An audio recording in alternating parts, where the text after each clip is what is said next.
कोल्हापुरातील ॲस्टर आधार हॉस्पिटलमध्ये दाखल करण्यात आलेल्या या रुग्णावरती यापूर्वी मूत्रपिंडातील खडा काढण्यासाठी शस्त्रक्रिया करण्यात आली होती। त्यावेळी अरुंद मूत्रनलिकेचं निदान करण्यात आलं। त्यावर उपाय म्हणून स्टेंट बसवण्यात आला होता। मात्र 6 महिन्यांनंतर स्टेंट काढल्यानंतर काही दिवसातच रुग्णाला पुन्हा त्रास सुरू झाला। रुग्णाचं वय आणि भविष्यात उद्भवू शकणाऱ्या संभाव्य गुंतागुंतीचा विचार करता या आजारावर कायमस्वरूपी उपाय म्हणून रोबोटिक शस्त्रक्रियेचा सल्ला देण्यात आला। या शस्त्रक्रियेमध्ये रुग्णाच्या गालाच्या आतील मांसल भागाचा वापर करून तो मूत्रनलिकेच्या अरुंद भागावर प्रत्यारोपित करण्यात आला। त्यामुळे मूत्रनलिका नैसर्गिकरित्या रुंद झाली असून वारंवार होणाऱ्या लघवीच्या त्रासातून रुग्णाला कायमचा दिलासा मिळाला। मूत्ररोग तज्ज्ञ डॉक्टर धनसागर वाकळे यांनी ही शस्त्रक्रिया केली आहे।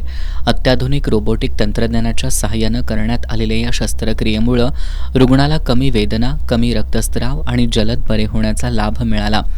मूत्रवाहिनीत येणारे अडथळे, वारंवार होणारी किडनी स्टोन तसंच जटिल मूत्ररोगांवरील उपचारांसाठी रोबोटिक शस्त्रक्रियेचा वापर भविष्यात अधिक प्रभावी ठरणार आहे।